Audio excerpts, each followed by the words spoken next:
Hello विद्यार्थियों, मैं doctor Sumer Singh Bairwa, सहायक आचार्य संस्कृत, राजकीय महाविद्यालय राजगढ़ अलवर।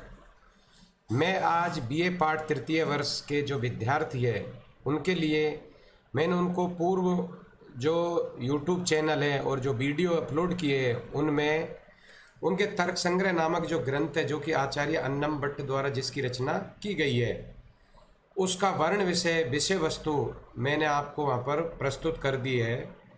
और उसमें बता दिया है कि जो महर्षि अन्नम भट्ट द्वारा जो 7 पदार्थ माने गए हैं जिनकी महर्षि अन्नम भट्ट ने तर्क संग्रह के अंदर रचना की है, उन पदार्थों का संक्षिप्त परिचय मैं आपके सामने प्रस्तुत कर चुका हूँ।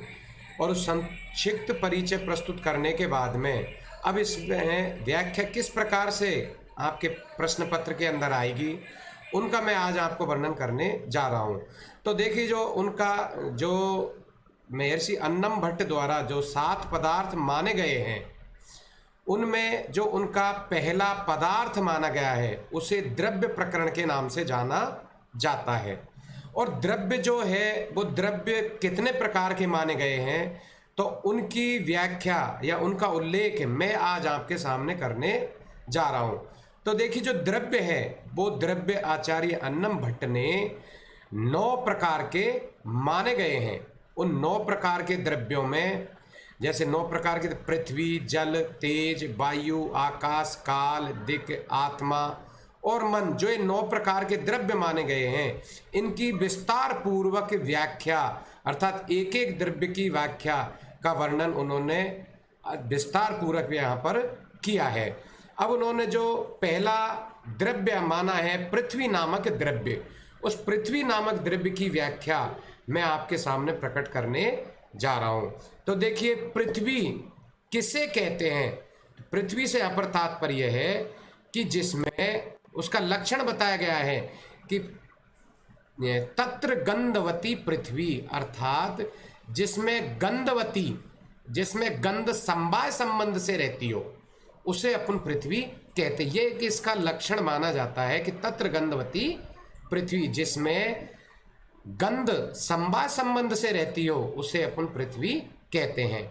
या द्विधा नित्या अनित्या च, और जो ये पृथ्वी है ये मुख्य रूप से 2 प्रकार की मानी गई है, एक नित्य पृथ्वी और एक अनित्य पृथ्वी। जो नित्य पृथ्वी मानी गई है वो परमाणु रूपा, अर्थात वो परमाणु रूपा होती है, और जो अनित्य पृथ्वी है जो कि कार्य रूपा मानी गई है। पुनस्त्रिविधा, और जो अनित्य कार्य रूपा पृथ्वी है वह अनित्य कार्य रूपा पुनः उसके भी 3 भेद किए गए हैं, शरीर, इंद्रिय और विषय भेदात शरीर संवर्धनम अस्मनादि नाम, अर्थात उसके भी शरीर, इंद्रिय और विषय के भेद से उसके 3 भेद माने गए हैं। और इंद्रिय गंध ग्राहकम घ्राणा नासाग्र व्रति, और जो उसके 3 भेद माने गए हैं तो जो शरीर है पृथ्वी का, वो शरीर जो मानव का शरीर माना गया है, जो हमारा पार्थिव प्राणियों का जो शरीर है उसको शरीर माना गया है, तथा जो इंद्रिय हैं जो कि गंध के द्वारा अर्थात जो नासिका के अग्रभाग में विद्यमान रहता है उसे अपन इंद्रिय कहते हैं। और जो इसके विषय है अर्थात इसके विषय क्या माने गए पृथ्वी के, जैसे मिट्टी, पाषाण आदि पत्थर जो है इसके विषय माने गए हैं। अब देखो, इसकी विस्तार से मैं व्याख्या आपको करने जा रहा हूं, आप उसको ध्यान से सुने। देखिए, जो पृथ्वी है, जो पृथ्वी का लक्षण है, जो उसके भेद बताए गए हैं, उनको समझने के लिए या किसी भी पदार्थ को या किसी भी पदार्थ के लक्षण को ध्यान में रखने के लिए, उसे समझने के लिए हमको निश्चित रूप से यह समझना अति आवश्यक माना जाता है कि जिसमें अव्याप्ति, अतिव्याप्ति और असंभव, ये जो तीनों दोषों से रहित गुण जो माना जाता है वह पृथ्वी कहलाती है। जैसे पृथ्वी का मुख्य लक्षण है गंधवती होना। अब गंधवती होना उसका लक्षण तभी माना जाएगा जब उसमें अव्याप्ति, अतिव्याप्ति और असंभव तीनों दोषों से वो रहित मानी जाएगी। तो ये जो पृथ्वी का गंधवती लक्षण जो होना माना गया है, ये तीनों दोषों से मुक्त मानी जाती है, क्योंकि जो लक्ष्य के एक भाग में शेष रहे और से जो लक्ष्य के केवल एक भाग में रहे और शेष में न रहे, उसे अपन अव्याप्ति दोष कहते हैं। मतलब अव्याप्ति दोष का तात्पर्य क्या है, उसकी परिभाषा क्या है कि भाई अव्याप्ति दोष किसे कहा जाता है। तो अव्याप्ति दोष की परिभाषा है कि जो लक्ष्य के एक भाग में रहे और शेष में न रहे, उसे अपन अव्याप्ति दोष कहते हैं। कहने का तात्पर्य है कि जैसे गोत्वम कपिलत्वम, अर्थात गोत्वम कपिलत्वम गाय का एक ऐसा लक्षण माना जाता है कि जो कपिला रंग की गाय है वह गाय मानी जाएगी। इसका तात्पर्य है कि जो श्याम रंग की है या सफेद रंग की है वो गाय नहीं मानी जाएगी। तो जब लक्षण सभी जाति में घटित होना चाहिए, तो यहाँ पर कहने का मतलब जो गाय है उसमें अव्याप्ति दोष उत्पन्न हो जाता है, जबकि पृथ्वी का जो गंधवती लक्षण है वो सर्वत्र पृथ्वी में ही होने के कारण, अर्थात वो संपूर्ण पृथ्वी में माना जाता है गंधवती होना। जैसे ऊपर बताया कि अव्याप्ति से तात्पर्य है कि भाई जो गाय है वो कपिला रंग की गाय मानी जाती है, तो ऐसा नहीं होता, गाय अन्य प्रकार के रंग की भी मानी गई है। तो यहाँ पर अव्याप्ति दोष आ जाता है। लेकिन पृथ्वी नामक जो उसका लक्षण माना गया है गंधवत्व होना, वो संपूर्ण पृथ्वी में एक ही माना जाता है। इसलिए इस पृथ्वी का जो गंधवती लक्षण है इसमें अव्याप्ति दोष उत्पन्न नहीं होता है। दूसरा है अतिव्याप्ति, अर्थात उसमें अतिव्याप्ति दोष भी उत्पन्न नहीं होना चाहिए। कहने का मतलब यह है कि जो लक्ष्य में भी रहे और दूसरे से भिन्न भी रहे, मतलब लक्ष्य में तो रहे और उससे भिन्न में भी रहे। जैसे श्रृंगत्व गोत्वम, अर्थात सींगों वाली ही गाय मानी जाती है, ऐसा उनका लक्षण माना जाता है। सींग मतलब जिसके गाय जो होती है उसके सींग होते वही गाय मानी जाएगी, नहीं। कहने का तात्पर्य कि सींग तो भैंस बकरी आदि सभी में माने जाते हैं, तो हमको मानना पड़ेगा। तो कहने का मतलब यहाँ भी एक तरह से अतिव्याप्ति दोष उत्पन्न हो जाता है। जबकि जो पृथ्वी नामक लक्षण गंधवती होना वो संपूर्ण पृथ्वी में ही माना जाता है। उसके जो अन्य द्रव्य है, जल अग्नि आकाश पृथ्वी आदि जो द्रव्य, उनमें भी वो लक्षण नहीं माना जाता। तो यहाँ अतिव्याप्ति दोष भी उत्पन्न नहीं होता है। दूसरा जो इसका दोष माना जाता है वह है कि जो असंभव दोष के नाम से जिसे जाना जाता है।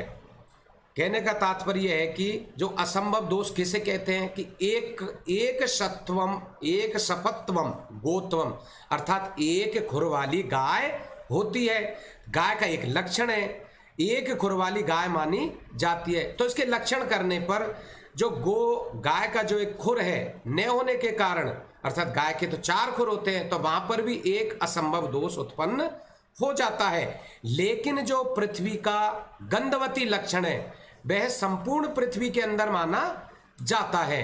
तो इसलिए यहाँ पर जो ये पृथ्वी है, ये पृथ्वी तीनों दोषों से युक्त मानी गई है, अर्थात इसमें अव्याप्ति अतिव्याप्ति और असंभव तीनों ही दोषों से मुक्त मानी गई है। इसलिए यहाँ पर पृथ्वी का गंधवती लक्षण होना प्रसिद्ध होता है। अब आता है कि जो पृथ्वी है, ये पृथ्वी 2 प्रकार की मुख्य रूप से मानी गई है, अर्थात एक तो नित्य पृथ्वी और दूसरी अनित्य पृथ्वी। अब जो नित्य पृथ्वी है उसका तात्पर्य क्या है? नित्य पृथ्वी से तात्पर्य है कि जो पृथ्वी परमाणु रूप में होती है। न्याय शास्त्र में बताया गया कि परमाणु रूप में परमाणुओं का कभी अभाव नहीं होता है। इन्हीं परमाणुओं के संयोग से द्रव्य गुण आदि के रूप में विकास होकर के स्थूल शरीर की सृष्टि होती है।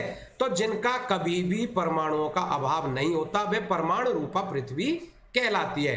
अनित्य जो पृथ्वी है वो कार्य रूपा कहलाती है। तो अनित्य पृथ्वी जो कार्य रूप पृथ्वी होती है वह द्रव्य गुण कर्म से लेकर के संपूर्ण ब्रह्मांड में स्थूल रूप में मानी जाती है। और जो स्थूल रूप में मानी जाती है, ये जो स्थूल पृथ्वी है, ये स्थूल जो सृष्टि अनित्य पृथ्वी मानी जाती है, ये मुख्य रूप से 4 प्रकार की मानी गई है।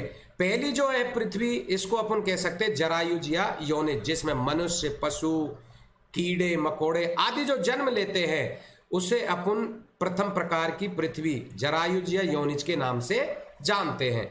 दूसरी प्रकार की जो है वो है अंडज, जैसे पक्षी, मछली आदि जो अंडे से उत्पन्न होती है उसे अपन अंडज के नाम से जानते हैं।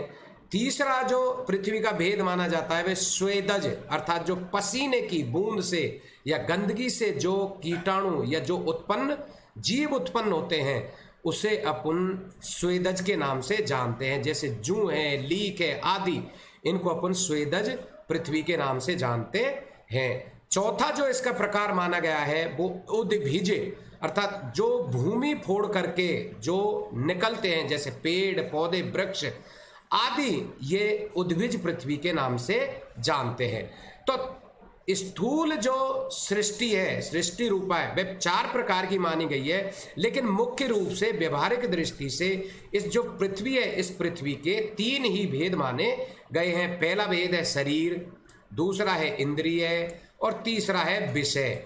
इनमें जो ऊपर आपको चतुर्विध जो शरीर बताए गए हैं उनको शरीर के नाम से जाना जाता है। इंद्रिय जो गंध नामक गुण का ज्ञान है, जो कि आत्मा से कराने वाला जो ज्ञान माना जाता है, जो नासिका के अग्रभाग में विराजमान रहता है, उसे अपन इंद्रिय कहते हैं। और विषय से तात्पर्य, विषय से यहाँ पर तात्पर्य है कि जो शरीर और इंद्रिय से भिन्न होते हुए भी जो उसका उपभोग का साधन माना जाता है उसे अपन विषय कहते हैं। जैसे मिट्टी, पाषाण आदि जो होते हैं, इनमें जो विद्यमान गंध जो उत्पन्न होती है वो उसके साधन माना जाते हैं, तो उसे अपन विषय के नाम से जानते हैं। तो इस प्रकार से जो ये पृथ्वी है, ये पृथ्वी भी 3 प्रकार की मानी गई है और इनके भेद भी भिन्न भिन्न प्रकार के माने गए हैं। तो आज मैंने आपको ये पृथ्वी नामक जो द्रव्य है, उस द्रव्य की मैंने आज आपको व्याख्या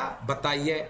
संस्कृत में इसकी व्याख्या बिल्कुल अनुवाद के रूप में यहाँ पर आएगी, इसकी व्याख्या आपको करनी है। इसमें आप विभिन्न प्रकार की व्याकरणात्मक टिप्पणी, विशेष कई प्रकार की चीजें यहाँ पर आप दे सकते हैं।